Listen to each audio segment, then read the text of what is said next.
Hello fellow problem solvers. So today we're going to be working on our AI. Now before we do in our Connect 4 game, I just want to tell you like a couple of things I've changed. I've decided to deep copy the board. What does this do? This just like copies every single element of this 2D array independently. It's not by reference. This is its own thing. And then it gives that to the player in anticipation for the move. Why? Well, just so that the current player can't modify this actual board that's in the game, but rather modifies it can do whatever it wants to this board. That's why we're doing that. And then the make move is done here. Also, what I've had to fix this thing with the check win, namely if I had trouble finding the row that we're actually in. If I played on the top, so if I played, say, look at this here, if I played a 1 here, I would not be able to find this 1. That was the problem with this sort of setup that we had here. And fix that, and now let's work on our AI. So this is just random, take a random integer between 0 and length of the board -1. So now with this, let's actually talk about how we're going to structure this. Well, so what we're looking to do is we're looking to do some searching, and when we get the move, do some sort of search. And then based on that, we want to make a move. So what we want to give to the AI is a search function. Function is equal to search function. And we want to give our AI an evaluation function, right? We want every search function to be given an eval function, eval f. And now, for me, the biggest sort of like thing is like I want to make sure that this is very readable. And so here what I will be returning is I will be returning the search function with the board, with the board, with the self.sign, and with the, the evaluation function. And if I know all of these, then I should be able to figure out everything else. So that's like one way we could structure this, but this is maybe too abstract at the moment. So let's just look at the evaluation, the search function we're going. Let's implement the search function, the minimax as it's called. So like looking at every single board that we could play, every move we could play. And then for every one of those moves, let's evaluate the board. So how are you going to do that? Well, let's first, let's first do this all in a separate file. Let's call this evals.py. So we first want to define this sort of search function that is going to take a board, that's going to take a depth, and we need to know the sign of the AI, and we also need to know the sign of the other player, and we need to know whose turn it is, presumably, yeah, because we're looking at, whether, like, what kind of move are we looking for in the future. So how are you going to say that? Let's say AI to move is going to be true or false. And with that, and we have an evaluation function. Now, what do we do? Well, we first check if the game is over. If it is, return the score of the winner. If it is, return the score of the winner. And then we check if the depth is 0. And if it is, so if we haven't come to the end, if we've come to like a depth of, like if we're looking at depth 2, and then we see, okay, we don't want to look further because it's like there's too many things to look at. We say, okay, we've came to depth 0, now let's evaluate this board. So if the depth is 0, if it is, evaluate the board. Beautiful. And if none of this is true, if it fails all of these things, then we want to go over all the possible moves. And now, depending on whether it's the AI to move, depending on AI to move or not, we want to either make a move that gives us the best move for the AI or the best move for the opponent. And now the way the evaluation function is going to work for us, that makes it just like more generalizable for ourselves, is to say, actually, I'm not sure if this is the case, but like the way I was thinking of in preparation for this video and making this was to have just like the evaluation function return a high positive score if it is us that is winning, us being the AI, and if the other player is winning, have it return a negative score. So in that sense, we want to maximize if it's AI's move and minimize if not. So like get the move with the highest or lowest score. And now with that in mind, and what we want to return for our search, so we can return one of two things. We can return the move or we can return the score. And this is really dependent on, I think for me, what I would like to do is I would like to return, let's just return the move. Yeah, let's return the move. Let's return the move for now. And then what we can do is when we call search, if the depth is 0, we will, okay, so if the depth is 0, then it will just evaluate this initial board. So we can call things, we can have a thing before search that calls this initially, like maybe goes over all the possible moves and calls search on every single one of them. But at the end, search returns the move. And the move is like the best move, right? Do we want that? Actually, no, wait a second. We do not want that. We want to return, we want to return the score of the board. So that's what search is good for. Because if we're evaluating a couple of different moves to make, then search is going to tell us, okay, this move is 10 points for you, this one is minus 20, this one is 30 points, and then you take the move with 30 points. That is sort of the idea that we're going for. Now, with this in mind, I invite you to pause for 5-10 minutes and try to make a search. Okay, so the first thing that you might see is like checking if the game is over is not easy. So, the way we checked it beforehand was, now does it make sense to make up a separate class for board and have all of this, check win row, check win column, check win diagonal, have that all be in its own separate class? Maybe. But what I'm thinking also is that this evaluation function that we're going to make, so this evaluation function we were thinking of making here, but we'll actually make it all the way over. Oh yeah, this is self.eval f. We'll just make it here. We'll just define the evaluation function right here. And what we can do here is we can have, so the evaluation function, maybe let's start with that. So what I'm thinking of, the simplest evaluation function is, count how many 2s in a row you have, 3s in a row, 4s in a row you have, column, diagonal, both diagonals, 2s, 3s, 4s, and, weigh them differently. Like if you have 1 4, that's infinitely better than having 100 3s.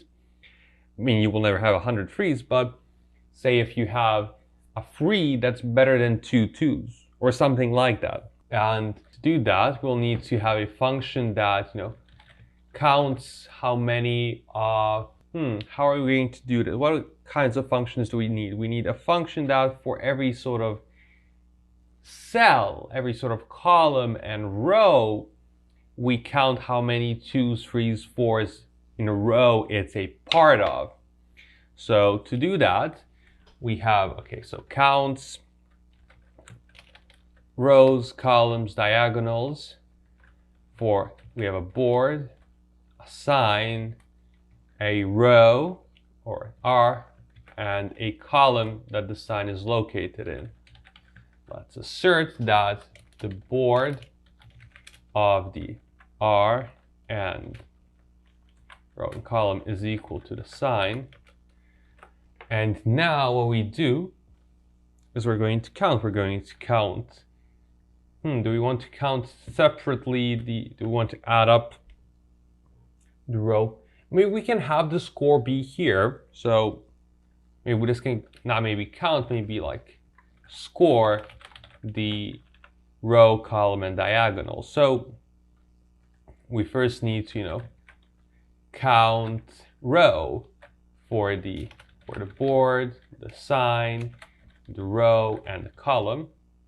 And to do this successfully, we need to define count row of board, sign, row, column.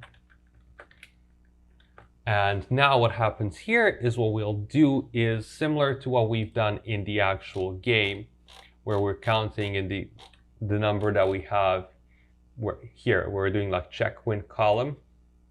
Something similar-ish to this. And actually this is a column, so a row. Actually, let's rewrite it. Or no, let's copy. Let's copy it just enough. And let's see what happens when we do this. Okay. So as we start with the row column, this is our start. Our count is equal to 1. And then we need to go left. So for I in range 3, okay, we're going left. Column is going to be equal to column minus 1 minus I. And okay, column needs to be greater than or equal to 0. That is correct. And then the current is going to, oh yeah, it's not self.board. It's just board of row and column. So this is R, this is C. Oh no, this is column.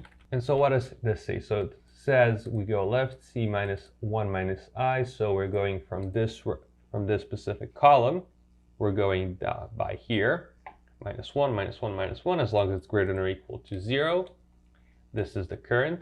If the current is equal to start, then we add 1. That's good. Else we break.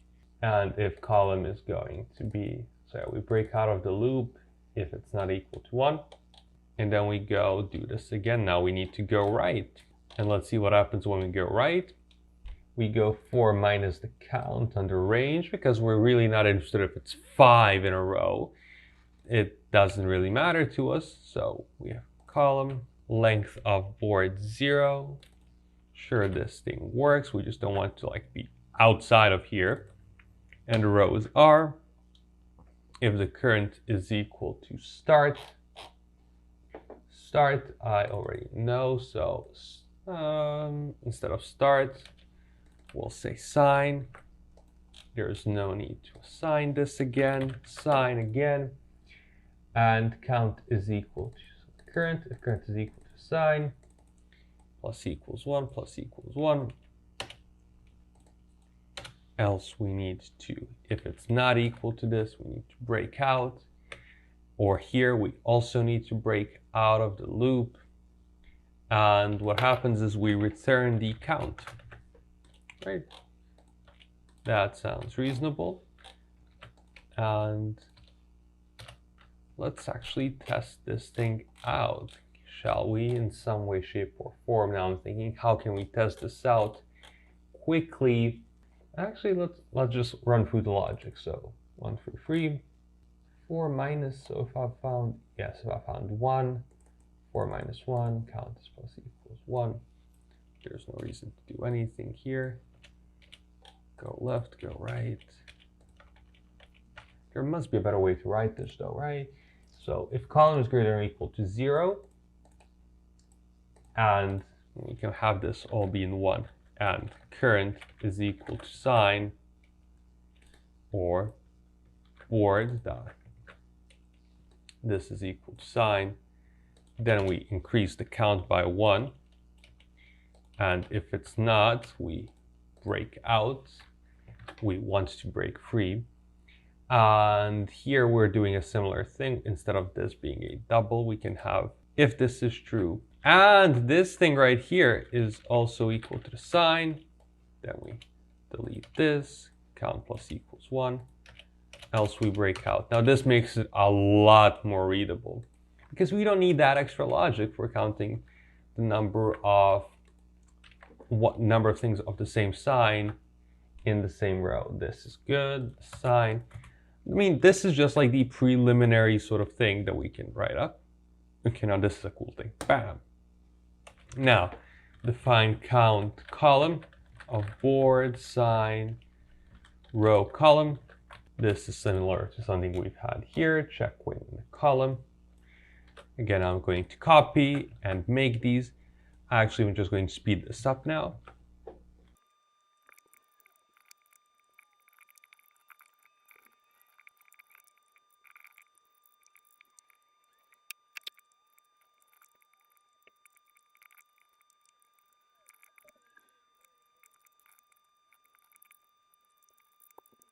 Okay, so now we have this count the number of diagonal. Like we'll have two things, one for each diagonal, will be returned. And now this is going to be, X is going to be, count the number in the row. Y is going to be count the number in the column for the exact same thing, board, sign, RC.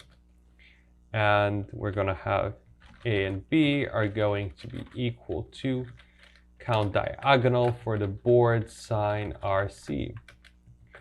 And how we are going to score this, this is actually, how are we going to score this? Well, let's say,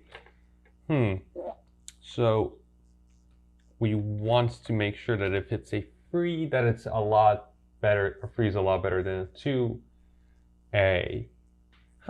Let's just do a simple, return, what's it called? Actually, right now, I don't care that, actually, we do care. So 100 to the power of X plus 100 to the power of Y plus 100 to the power of Z, A plus 100 to the power of B. This makes it so that if one of them is 4, it will be a lot bigger than any number of 2's. And this sounds about right, because from X to X plus 1, if you want to, have a bigger score, you would need to have it, you would need to have 100 of the lower scores, which is much harder. So that's why I chose 100. It's very arbitrary. So now with this evaluation function, we can say that actually there's a way to check now if the game is over. One way to check if the game is over, which is one of the reasons we've done this, is to look at, find the previous move. So we have, let's say, we know the previous move. And now if we know the previous move, we can count the row, column, and diagonal around the previous move and just have that be our return thing. So how we check if the game is over? Let's call that its own function. Def check over board, and what's it called? Move is, and let's also input the sign at that move. Do we also want to input anything else? Check if it's over. No. So we're going to return what?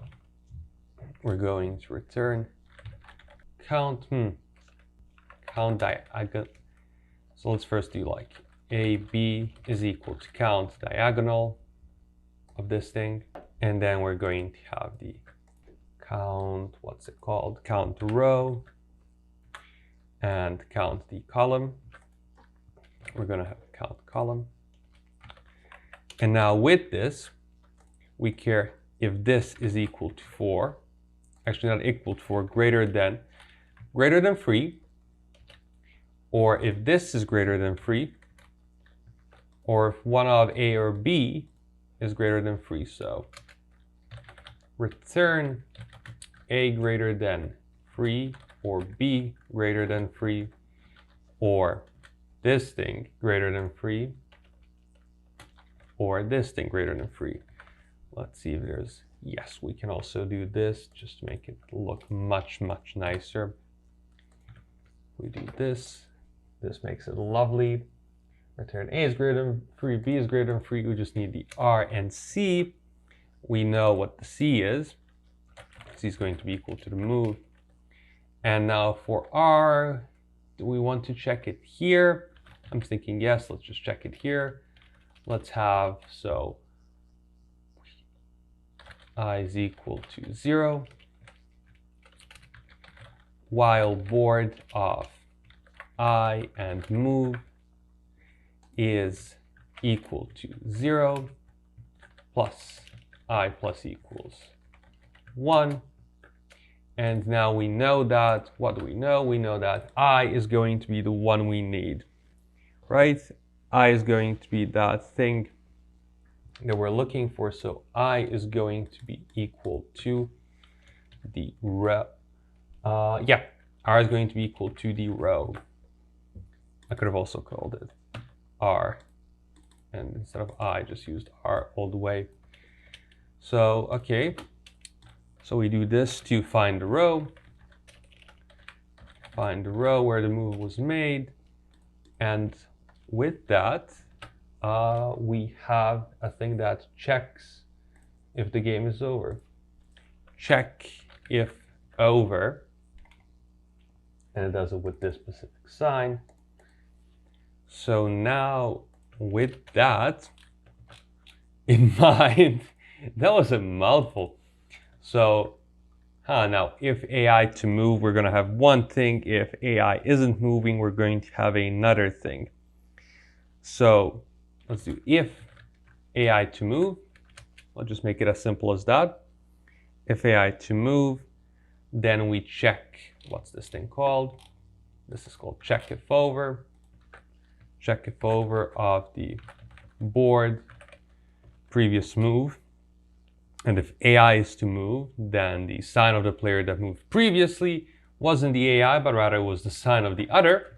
So if both of these, if AI is to move, and this is case, and if it's over, then what do we know? We return, let's do float of, so this thing float negative of infinity is just like the lowest possible number you can return. And if it's not AI's to move turn, and check if over of board previous move, and what's it called, sign of AI. If this is true, then return float of positive infinity. Now, one thing I'm very interested in is whether this works at all. So as soon as we finish up the search function, we'll just have the evaluation be like this stupid thing that doesn't do anything, and test out if our AI, if we give it a depth that's deep enough, like 3 or 4, that if it's that the AI is able to check, not to like lose stupidly, like that we have 3 in a row, there's only one place where you can put that thing and you just don't do it. No, we don't. We want the AI to put the, like, stop us from getting 4 in a row in the same say column. So that will be like our first little test. And now, if it is, return the score of the winner. This is the score of the winner. And what's it called? So yeah, we have to do it like this. And now if depth is 0, if depth of the board, so we've done the amount of work we had to do. If this is 0, then what we need to do is say, well, we need to evaluate f at what? Evaluate function of the board and sign of AI. So, do we just want to put the sign of the AI in our evaluation function? So I can also, let's also put in sign of the other. It can be inferred, but there's no reason to infer it again. Sign of AI, sign of other. So now with this, and let's just return 0 for now. And here we will return what the evaluation is here. Yeah, we evaluate the board for this sign and the sign of other. Yeah, that's what we do if depth is 0.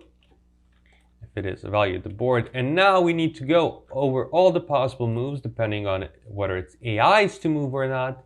We want to maximize or minimize the move that's being made. So let's do this. How do we want to do this? Do we want to do this outside? Do you want to like check like if AI to move? Yeah, let's just do if AI to move and like do a for. It's either a for loop twice or a lot of funny things, whether it's like positive or negative. Actually, let's do the for loop first. So for move in range of, so how many columns do we have?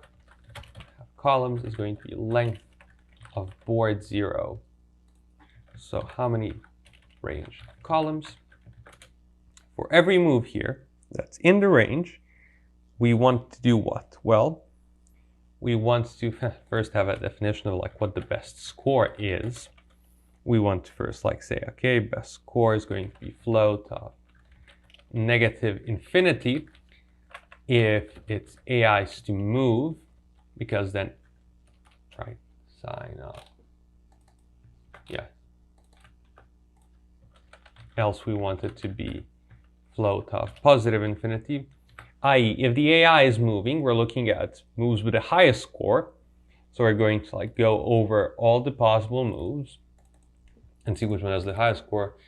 Else it's the floats of positive infinity if the other player is moving. They'll want to minimize the thing. So now we first check if the board of 0 and move is equal to 0. This means a move is possible, like this move here is possible. Then what do we need to do? We need to figure out, we need to like update the board. So what are we gonna do? Update the board with the move and then search its value. So how are we going to do this? Well, we first need to figure out what R is, which row it's going to be in. Let's say it's the first row. Mind you, -1 is first in Python. Like Python is cool in this way that it helps you in these sorts of ways.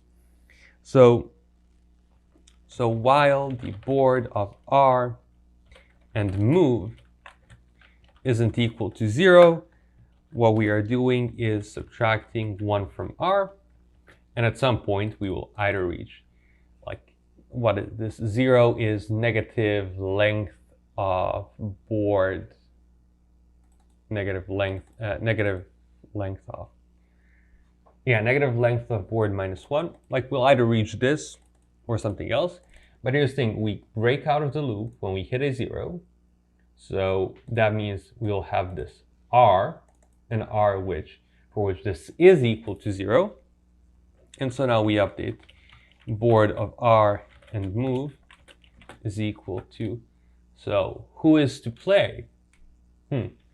Well, what's it called? It's going to be sign of AI if AI to move, else it's going to be sign of other. And then what we're going to be doing is searching, but how are we going to be searching? So I'm going to search the value and then clean the board. So board of R and the move needs to be equal to 0 again. And now, so if AI to move, I'm thinking it's, is it simpler if we've done it the other way around? I don't know. Let's see, actually, let's just push it forward and see what happens. If AI is to move, then the score is equal to what? Is going to be equal to search. So this thing right here.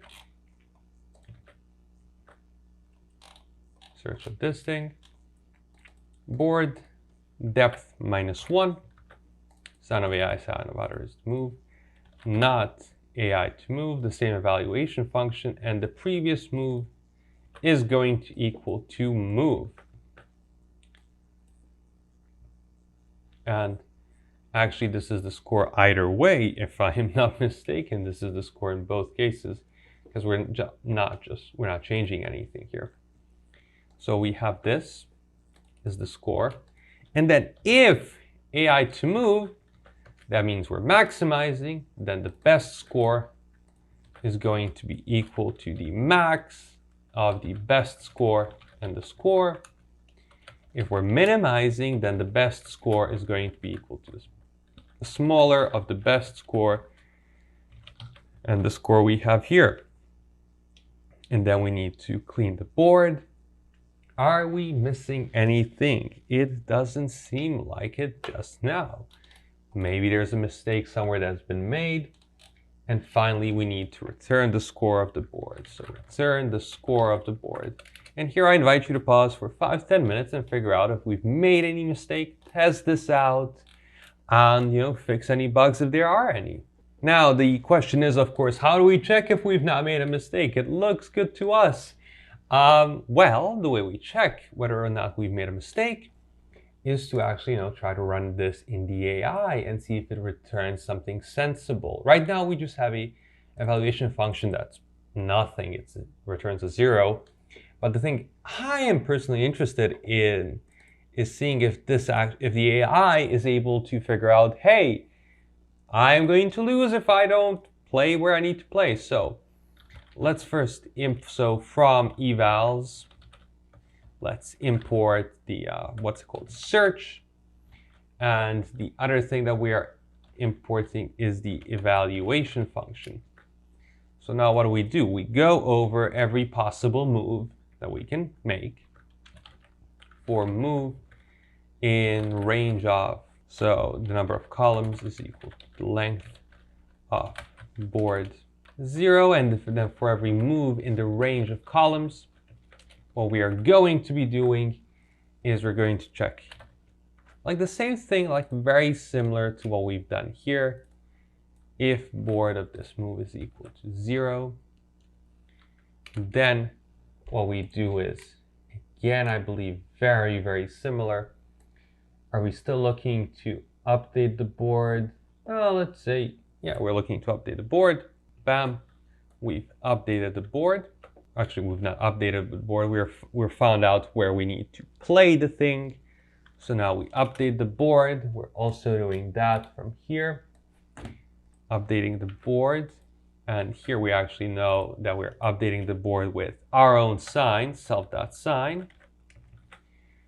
But we don't know the sign of the other player is the problem right now, right?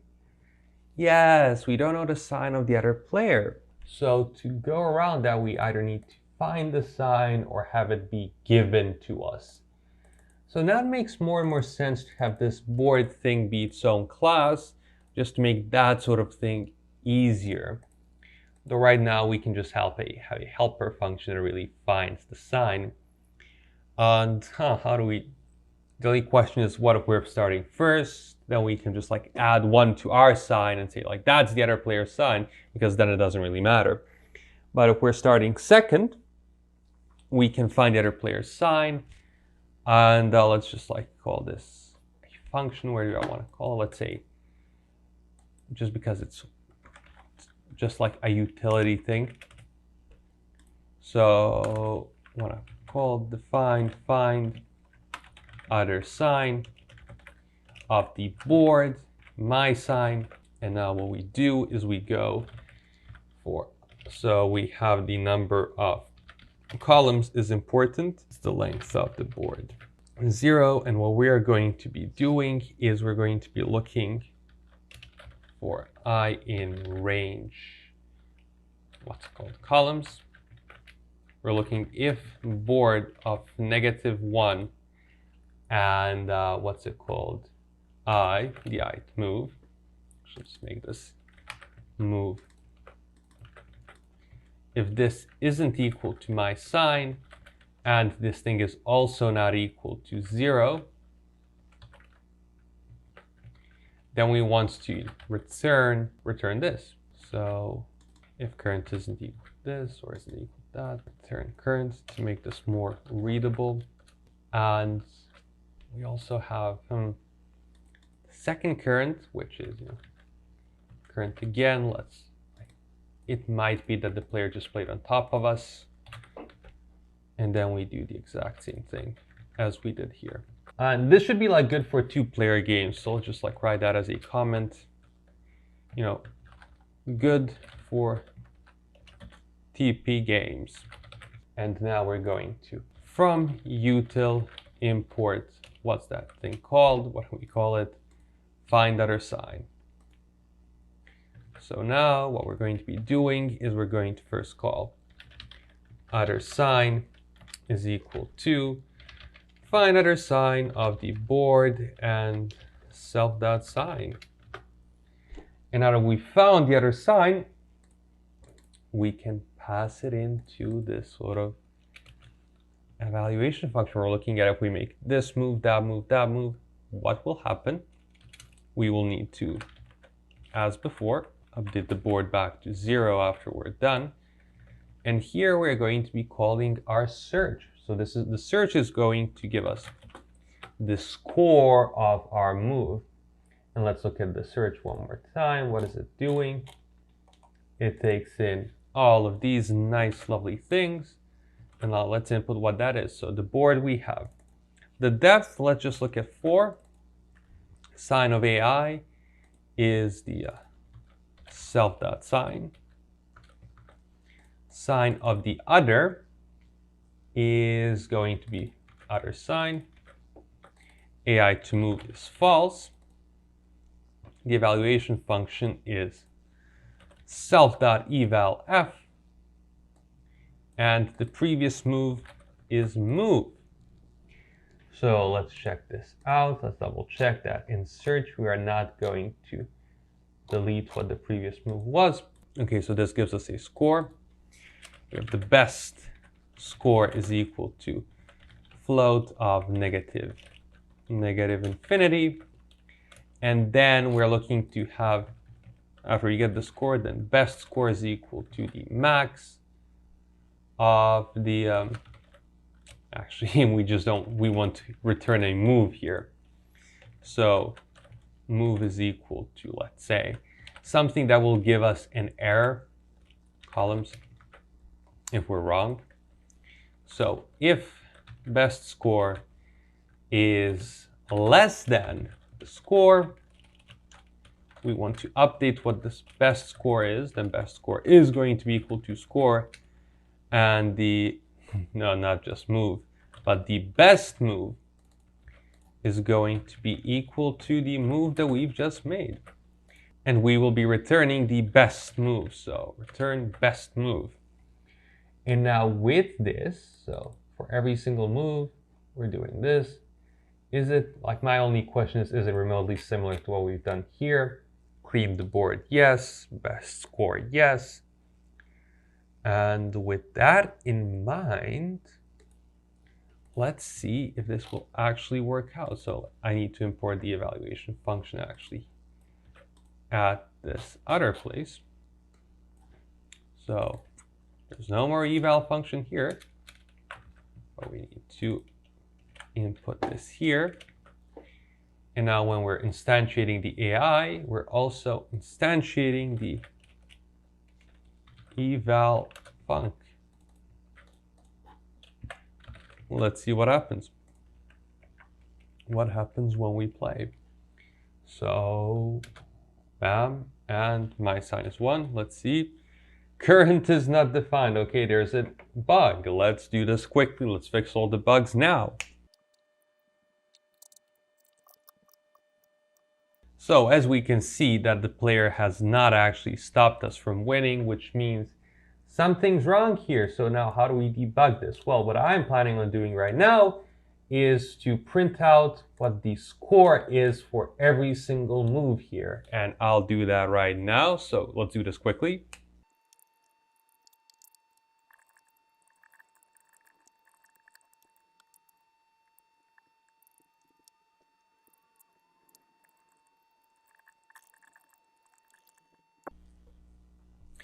Okay, so we found the bug. It just returned the score instead of the best score.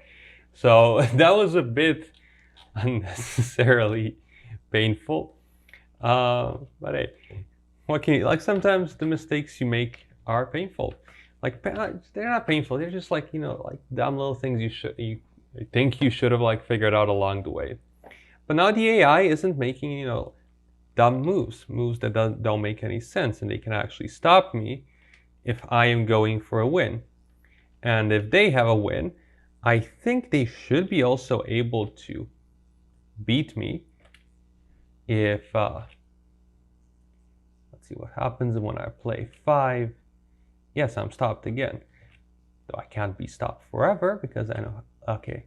And yes, now they've won. So score is negative infinity, meaning that this AI is winning. Wait a second. Oh, yes. If it plays anything but this, it loses because I will have 3 in a row. So it does this correctly. It says score is infinity, so it chooses this score. Beautiful. It does something. It works somewhat. Now let's look at the evaluation function. So this thing works. Now let's make this evaluation function a bit nicer. So instead of it returning just 0, meaning it's doing 0 work, let's go for everything for I in. So what do I want to go? What do we want to do? What do we want to do? We want to say rows is equal to the length of the board, and columns is equal to the length of the board at 0. And now for R in range of rows and for C in range of columns, we're going to do what? We're going to score RCD on this, where the sign is equal to the board of R and C. And now what we're going to be doing is we're going to say, this is going to be like, so score is equal to this, total is equal to 0. And now if the sign is equal to the sign of AI, well, then we're adding to the score like total plus equals score, else, elif sign is equal to, what's it called? I just want to check now to make sure that the sign is actually not 0. If sign is not equal to 0, then we want to do all these things. I don't want to calculate the score if there's a 0. That just wastes work. So then in other cases, we're going to get else total minus equals score. So it's sort of like linear. I'm subtracting. And let's see what happens when you do this now, when we play the game under these circumstances. Is the AI any smarter? So give me a move. It makes 1 move. For some reason, that is better for it. It's playing there. Okay, if I play a 7, what does it play? It's somewhat stopping me from something, which is interesting. I mean, it seems like it's stopping me. So yes, it made 3 in a row because it could. I'm gonna bet it's going to play 1 after I play 0, because it's going to get like 3 in a row. Yeah, it's gonna have 1, 2, 3 of these 2s. So it's a very dumb heuristic. Let's also have it play on how many columns? Let's play it on 6 columns, just so it's faster. And let's also make the AI go deeper. Let's go till depth 5. And now let's see what happens. Give me a move. I give you a move. It's 4. Then you go, you play there. Play 5. What do you play? And okay, it seems to think it's doing that. So now we're playing with our AI. And as you can notice, it is pretty slow right now. It's like actually very, very, very slow. It's not doing much fast. Oh, I was actually going to play on number 4, and it stopped me. So it's kind of slow, which is a shame for the AI. And it's like you cannot try to reason like why it's making a move that it's making. But the reason it is slow is because we're searching over everything really here. We're searching over everything. And now in the next video, because this one is getting kind of long, we're going to look at the improvements that we can have, not just to our evaluation function, which will be nice, but also, the evaluation function will need to be improved almost definitely, but also improvements to the search. And I invite you to think about how you can improve the search to make it more efficient.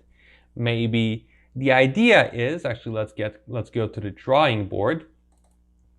The idea is, if I'm here and say I'm looking at, okay, what if I make this move? And I calculate that this move is actually worth 10 points for me.